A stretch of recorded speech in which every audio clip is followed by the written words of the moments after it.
students, this is Nagalakshmi, lecturer in computer science. Today our topic is classes and objects. We already know what is class and what is objects. Now I will tell how to declare it. First one, classes. Class is a container which is the collection of data members and member methods. So క్లాస్లో ఏముంటాయి, మనం ఒక class declare చేసినట్లయితే ఆ క్లాస్లో data members and member methods అనేవి ఉంటాయి. Data members and member methods అనేవి ఉంటాయి. So data members which is nothing but fields. Field declaration ఏమంటాము అంటే కనుక data members. Field declaration is nothing but data items which is nothing but data members. So second one is member methods. Member methods is nothing but functions.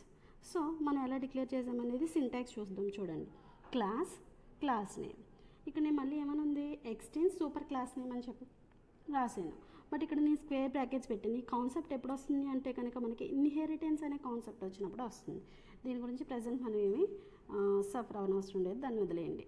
So ఇప్పుడు మనం చూడాల్సిందల్లా ఏంటి అంటే కనుక క్లాస్ని ఎలా declare చేస్తాము అంటే కనుక class name, open place, field declaration, method declaration, closing bracket.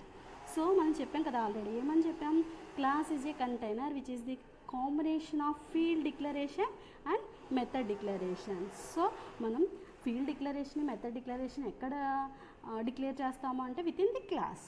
So we can also declare class with empty. So ఏమి ఫీల్డ్ డిక్లరేషన్స్ కానీ మెథడ్ డిక్లరేషన్స్ కానీ లేకుండా జస్ట్ ఏం చేస్తామంటే క్లాస్ని ఓపెన్ చేసి క్లోజ్ చేసేస్తాం. సో మీరు ఎంటీ క్లాస్ని కూడా క్రియేట్ చేసుకోవచ్చు. బట్ ఎంటీ క్లాస్ అనేది does not point to anything, దేన్ని పాయింట్ చేయదు అనమాట. సో ఇది ఆప్షనల్. నెక్స్ట్, సో క్లాస్లో ఏముంటాయని చెప్పాము, field declaration and method declaration. So fields ఎలా డిక్లేర్ చేయాలనేది నెక్స్ట్ చూద్దాం. So how to declare fields. Example, class name ఇక్కడ నేను ఏం తీసుకున్నాను, రెక్టాంగిల్ అని తీసుకున్నాను. ఓకేనా. ఇప్పుడు బ్రాకెట్స్ ఓపెన్ చేసి ఫీల్డ్ డిక్లేర్ చేస్తున్నాను. సో ఫీల్డ్స్ ఏమేమి తీసుకున్నాను ఇక్కడ, length and breath.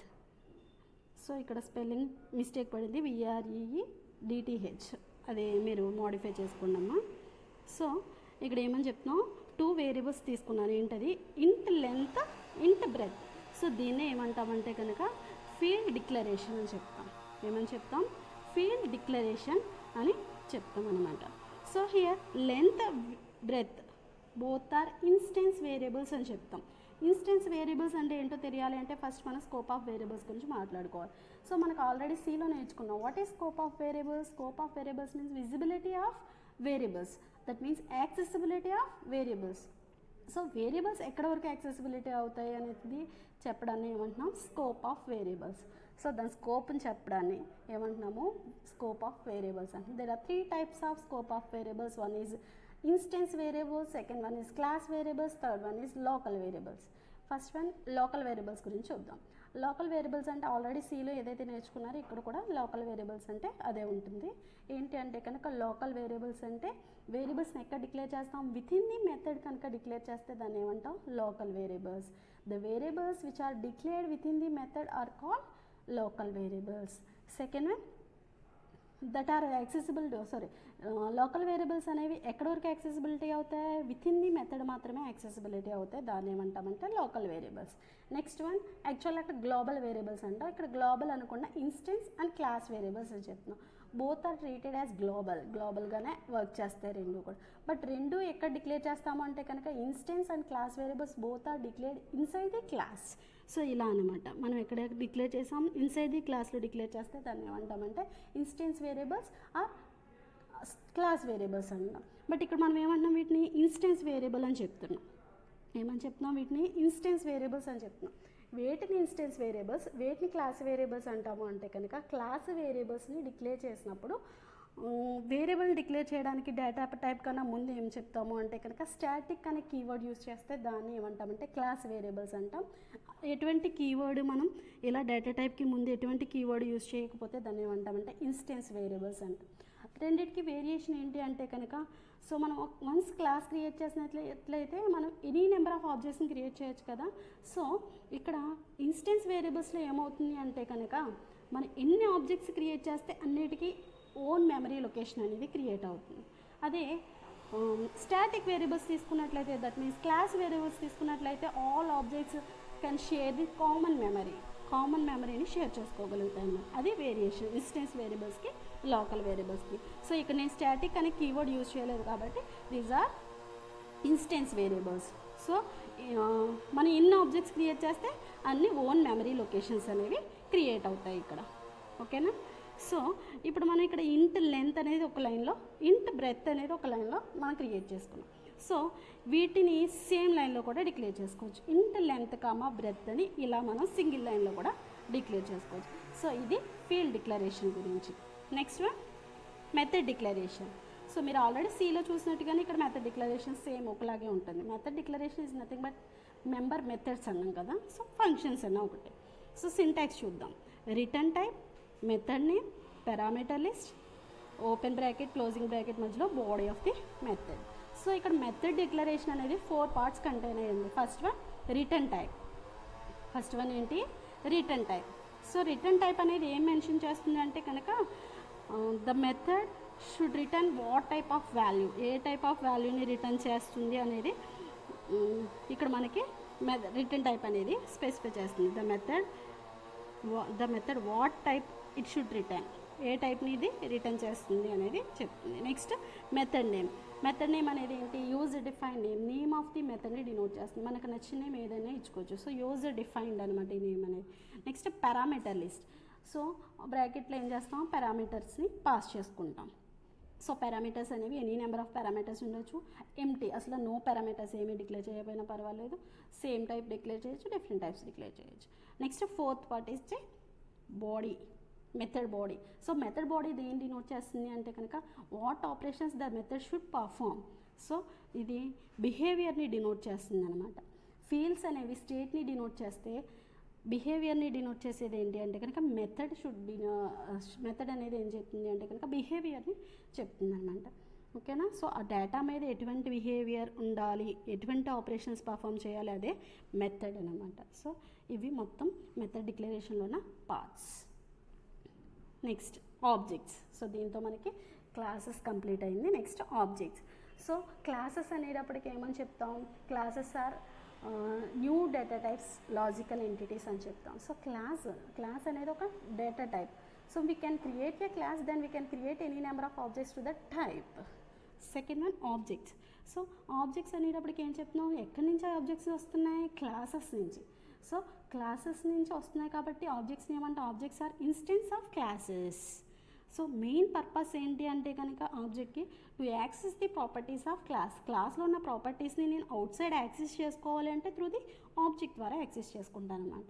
So objects are run time entities. Objects ఎప్పుడు క్రియేట్ అవుతాయి, ఎప్పుడు మెమరీ అలొకేట్ అవుతుంది ఆబ్జెక్ట్స్ కంటే whenever the program is run at that time the memory is allocated for the objects. So how to create it? So creating a object అనేది first form 2 వేస్లో create చేయొచ్చు మనం. First ఎలా create చేస్తాము అంటే కనుక class name, object name. అంటే నేను ఇక్కడ ఏం చేశాను? డిక్లేర్ చేశాను ఆబ్జెక్ట్ని. జస్ట్ ఇక్కడ ఫస్ట్ స్టేట్మెంట్లో డిక్లరేషన్ మాత్రమే చేశాను. నెక్స్ట్ సెకండ్ స్టేట్మెంట్లో ఏం చేశాను? మెమరీని అలొకేట్ చేశాను through new operator. So new operator ఏం చేస్తుంది అంటే కనుక నేను ఏదైతే ఆబ్జెక్ట్ని క్రియేట్ చేశానో ఆ ఆబ్జెక్ట్కి మెమరీని అలొకేట్ చేస్తుంది at run time. So example, ఇంతకుముందు నేను రెక్టాంగిల్ అనే క్లాస్ డిక్లేర్ చేశాను కదా. సో దానికి ఆబ్జెక్ట్ని క్రియేట్ చేస్తున్నాను చూడండి. రెక్టాంగిల్, ఆబ్జెక్ట్ నేమ్ ఏం తీసుకున్నాను? రెక్ట్1. సో ఇదేంటి? జస్ట్ ఆబ్జెక్ట్ని డిక్లేర్ చేశాను. సో ఇప్పుడు సెకండ్ స్టెప్ ఏం చేయాలి? నేను ఏదైతే ఆబ్జెక్ట్ని డిక్లేర్ చేశానో ఆబ్జెక్ట్కి మెమరీని అలొకేట్ చేయాలి. So rect one is equal to new rectangle. So rect one అనేది ఏంటి? ఆబ్జెక్ట్ నేమ్, నేను క్రియేట్ చేసిన object name is equal to new అనేది ఎందుకు యూజ్ అవుతుంది? మెమరీని అలొకేట్ చేయడానికి. నెక్స్ట్ ఏ క్లాస్ నేమ్ తీసుకున్నాను? రెక్టాంగిల్ అనేది తీసుకున్నాను కాబట్టి ఇక్కడ రెక్టాంగిల్ అని చెప్పి క్రియేట్ చేశాను. దీని యాక్షన్ అనేది ఎలా పర్ఫామ్ అవుతుంది అనేది ఇప్పుడు డయాగ్రమాటిక్గా చూపిస్తాను చూడండి. సో ఫస్ట్ స్టెప్ డిక్లేర్ చేశాను ఏమని? Class name, object name. So ఇక్కడ ఏం జరుగుతుంది ఈ స్టెప్లో? ఫస్ట్ స్టెప్లో అంటే జస్ట్ రెక్ట్1 అనే ఆబ్జెక్ట్ క్రియేట్ అవుతుంది, బట్ ఇది పాయింట్స్ టు నథింగ్. దేన్ని పాయింట్అవుట్ చేయదు. ఎప్పుడు పాయింట్అవుట్ చేసి దానికి మెమరీ అనేది ఫుల్గా అలొకేట్ అవుతుంది అంటే at the time of run time. That means నేను న్యూ అనే ఆపరేటర్ ద్వారా మెమరీని క్రియేట్ చేసిన స్టెప్లో మాత్రమే మెమరీ అనేది క్రియేట్ అవుతుంది. సో ఈ స్టెప్ని ఇనిషియలైజేషన్ ఆర్ ఇన్స్టెంటియేట్ అని కూడా అనొచ్చు అనమాట. సో ఏదైతే నేను ఆబ్జెక్ట్కి క్రియేట్ చేసానో ఆ ఆబ్జెక్ట్కి మెమరీని అలొకేట్ చేస్తున్నాను. చూడండి, ఇది second step. rect1 is equal to new rectangle. So ఈ rect1 అనే ఆబ్జెక్ట్ దేని పాయింట్అవుట్ చేస్తుంది? రెక్టాంగిల్ అనే క్లాస్ని పాయింట్అవుట్ చేస్తుంది. సో ఇక్కడ మనం ఫస్ట్ స్టెప్లో ఏంటి, rect1 దేన్ని పాయింట్అవుట్ చేస్తుంది అనేది మనకి ఫస్ట్ స్టెప్లో పాయింట్అవుట్ ఏమి చేయదు, జస్ట్ డిక్లేర్ చేస్తుంది అంతే. సో దీనికి మెమరీని అలొకేట్ చేయడం కానీ ఇది ఏ క్లాస్ని పాయింట్అవుట్ చేస్తుంది అనేది సెకండ్ స్టెప్లోనే మనకి క్రియేట్ అవుతుంది అనమాట. సో rect1 అనేది దేన్ని పాయింట్అవుట్ చేస్తుంది? Rectangle object. సో ఇది ఇప్పుడు మనకి మెమరీని అలొకేట్ చేసి రెక్టాంగిల్ అనే క్లాస్ని పాయింట్అవుట్ చేయగలుగుతుంది అనమాట. అంటే rect1 అనే దానికి ఇన్స్టెన్స్ అనేది క్రియేట్ అవుతుంది. సో నేను ఇందాక ఆబ్జెక్ట్ని క్రియేట్ చేయడానికి 2 స్టేట్మెంట్స్ యూజ్ చేశాను. ఇప్పుడు సింగిల్ స్టేట్మెంట్లో కూడా నేను క్రియేట్ చేయొచ్చు. సో ఎలా క్రియేట్ చేయొచ్చు? మనం ఆల్రెడీ ఇది యూజ్ చేస్తాం. Class name object name is equal to new class name. డైరెక్ట్గా సింగిల్ స్టెప్లో కూడా చేయొచ్చు అనమాట. సో ఇందాక తీసుకున్నట్టుగానే రెక్టాంగిల్ అనే క్లాస్ తీసుకున్నాం, దానికి ఆబ్జెక్ట్ నేమ్ ఏం చేశాను? rect1 is equal to new rectangle. So ఇలా సింగిల్ స్టెప్లో చేయొచ్చు, 2 స్టెప్స్లో చేయొచ్చు అనమాట. సో ఇది ఆబ్జెక్ట్స్ క్రియేషన్. నెక్స్ట్, సో నేను ఆబ్జెక్ట్ని క్రియేట్ చేశాను కదా, ఏం చెప్పాను అంతకుముందు? We can create once we can create a class, then we can create any number of objects to that class అని చెప్పాం. So any number of objects create చేయొచ్చు. ఎన్ని ఆబ్జెక్ట్స్ క్రియేట్ చేస్తే అన్ని మెమరీ లొకేషన్స్ క్రియేట్ అవుతాయి using if you use instance variables. ఒకవేళ same మీరు ఒక ఆబ్జెక్ట్ని క్రియేట్ చేసి దానికి సెకండ్ సేమ్ ఇంకొక రిఫరెన్స్ ఇవ్వాలి అనుకుంటే కనుక ఈ విధంగా కూడా చేయొచ్చు. For example rect1 rectangle r1 new rectangle. So నేను ఏం చేశాను? r1 అనే ఆబ్జెక్ట్ని క్రియేట్ చేశాను. సో ఇప్పుడు నేను మళ్ళీ ఏం చేస్తున్నాను? Rectangle r2 is equal to r1 అన్నాను. అంటే నేను ఇంకొక r2 అనే r2 అనే ఇంకొక ఆబ్జెక్ట్ని క్రియేట్ చేశాను. బట్ దీన్ని దేంతో ఇనిషియలైజ్ చేశాను? r1. సో ఎప్పుడైతే r1కి మెమరీ ఫస్ట్ స్టెప్లో ఏం జరుగుతుంది? r1కి ఈ విధంగా ఆబ్జెక్ట్ క్రియేట్ అయింది. సో క్రియేట్ అయ్యాక నెక్స్ట్ ఏమంటున్నాం? మళ్ళీ r2 అన్నాం. సో r2 అనేది కూడా దేని పాయింట్అవుట్ చేస్తుంది? r1. అంటే సెకండ్ నేమ్ అనమాట, ఆల్టర్నేటివ్ నేమ్. ఈ విధంగా కూడా మనం ఆబ్జెక్ట్స్ని ఇనిషియలైజ్ చేయొచ్చు. Next, accessing class members. So once we can create a class, then we can access that variables. So how to access that data మెంబర్స్ని? ఇప్పుడు మనం ఒక క్లాస్ని క్రియేట్ చేసామంటే అందులో ఏముంటున్నాయి? Field declaration and method declaration. So ఫీల్డ్స్ని ఎలా యాక్సెస్ చేసుకుంటాం, అదేవిధంగా మెథడ్స్ని ఎలా యాక్సెస్ చేసుకుంటాం. So we can access both the data members and member methods using dot operator with the help of object. So first I will show how to access data members. Syntax for accessing the data members. So మనం already object నేమ్ని declare చేస్తున్నాం కదా. So object name dot A వేరియబుల్ని, instance వేరియబుల్ని access చేయాలనుకుంటున్నారో ఆ variable name is equal to మీరు ఆ వేరియబుల్కి ఏ value assign చేయాలనుకుంటే ఆ వాల్యూ ఇవ్వాలి. సో హియర్ ఆబ్జెక్ట్ నేమ్ అనేది ఇందాక మనం ఏం తీసుకున్నాం? rect1 అని తీసుకున్నాం. వేరియబుల్ నేమ్స్ ఏం తీసుకున్నాం? లెంత్, బ్రెత్ అని తీసుకున్నాం. వాల్యూస్, సో మీరు ఆ లెంత్కి బ్రెత్కి ఏ వాల్యూస్ ఏమి ఇవ్వాలనుకుంటున్నారో అవన్నమాట. సో ఇప్పుడు మనం rect1 dot length is equal to 15 అన్నాను. సో rect1 అనే దానికి ఏం జరుగుతుంది? rect1 అనే దాంట్లో ఎప్పుడైతే rect1 అనే ఆబ్జెక్ట్ రెక్టాంగిల్కి rect1 అనే ఆబ్జెక్ట్ క్రియేట్ చేశారో అప్పుడు మనకి మెమరీ ఎలా అలొకేట్ అవుతుంది అంటే కనుక అందులో ఏమేమి మెథడ్స్ ఉన్నాయి, మనకి ఏమేమి వేరియబుల్స్ ఉన్నాయి? లెంత్ ఉంది, బ్రెడ్త్ ఉంది. సో మీరు rectangle rect1 is equal to new rectangle అనే ఆబ్జెక్ట్ క్రియేట్ చేస్తారు కదా rect1. సో ఎప్పుడైతే rect1 అనే ఆబ్జెక్ట్ క్రియేట్ చేశారో అప్పుడు మనకి ఆ క్లాస్లో ఉన్నటువంటి ప్రాపర్టీస్ ఏదైతే ఉన్నాయో, దట్ మీన్స్ ఫీల్డ్స్, మెథడ్స్ ఏదైతే ఉన్నాయో దానికి ఇలా మెమరీ అలొకేట్ అవుతుంది. సో ఇప్పుడు నేను ఏం చేయొచ్చు అంటే కనుక ఈ ఆబ్జెక్ట్ నేమ్ డాట్ ఈ వేరియబుల్ నేమ్ యూజ్ చేసి ఏ వాల్యూ అసైన్ చేయాలంటే ఆ వాల్యూ. ఫర్ ఎగ్జాంపుల్ ఇక్కడ rect1 dot length is equal to 15 అన్నాను. సో 15 అనేది ఇక్కడ సేవ్ అవుతుంది అనమాట. Next rect1 dot breadth is equal to 10 అన్నాను. సో ఇక్కడ ఏమవుతుంది? 10 అనేది అసైన్ అవుతుంది.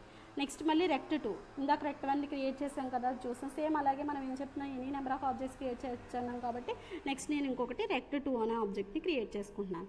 సో rect2 అనే ఆబ్జెక్ట్ క్రియేట్ చేయగానే రెక్టాంగిల్ ఏమేమి వేరియబుల్స్ ఉన్నాయి? లెంత్ ఉంది, అదేవిధంగా బ్రెత్ ఉంది. బట్ నో మెథడ్స్ ఏమీ లేవు, నేను ఏమీ డిక్లేర్ చేయలేదు. సో అందుకని ఈ విధంగా క్రియేట్ అయింది. లెంత్కి, బ్రెత్కి మెమరీ అనేది అలొకేట్ అయింది. సో ఇప్పుడు మళ్ళీ నేను ఏం చేస్తున్నాను, రెక్ట్ 2 dot length is equal to 20 అన్నాను. సో రెక్ట్ 2లో ఉన్నటువంటి లెంత్లో ఎంత అలొకేట్ అవుతుంది, 20. నెక్స్ట్ రెక్ట్ 2 డాట్ బ్రెత్ అన్నాను ఈజ్ ఈక్వల్ టు 12 ఇచ్చాను. సో రెక్ట్ 2లో ఉన్న బ్రెత్లో ఎంత వాల్యూ అసైన్ అవుతుంది, 12 అనేది అసైన్ అవుతుంది. సో ఈ విధంగా ఏం చేయొచ్చు అంటే కనుక క్లాస్లో ఉన్న వేరియబుల్స్ని మీరు యాక్సెస్ చేసుకుని వాల్యూస్ అనేవి అసైన్ చేయొచ్చు అనమాట. Next accessing member methods. So member మెథడ్స్ని ఎలా యాక్సెస్ చేసుకుంటాం, సేమ్ సిమిలర్గా ఇందాక ఎలా అయితే వేరియబుల్స్ని యాక్సెస్ చేసుకున్నామో ఇప్పుడు వేరియబుల్ ప్లేస్లో మెథడ్ అని పెడితే మెథడ్ని యాక్సెస్ చేసుకోవచ్చు అనమాట. So object name dot method name parameter list or no, మనకి మీ పారామీటర్స్ మీద అసైన్ చేయకపోతే కనుక no parameters. So for example నేను రెక్ట్1 అనే ఆబ్జెక్ట్ క్రియేట్ చేశాను కదా, దాంట్లో ఒక మెథడ్ గెట్ డేటా ఉంది అనుకోండి, అజంప్ చేసుకోండి జస్ట్. సో అజంప్ చేసుకున్నట్లయితే గెట్ డేటా అనేది ఉంటే దాంట్లో వేరియబుల్స్ 2 పారామీటర్స్ ఇంట్ ఎక్స్ ఇంట్ వై అని తీసుకున్నాం అనుకున్నాం. సో అప్పుడు 2 వేరియబుల్స్ని ఈ విధంగా అసైన్ చేస్తాను. సో నేను ఇది క్లియర్గా ఎగ్జాంపుల్లో ఎక్స్ప్లెయిన్ చేస్తాను. సో దీంతో మనకి ఈ కాన్సెప్ట్ అనేది క్లాసెస్ ఆబ్జెక్ట్స్ గురించి కంప్లీట్ అయింది. సో ఇప్పుడు నేను ఎగ్జాంపుల్ ప్రోగ్రామ్ ఎక్స్ప్లెయిన్ చేస్తాను, చూడండి.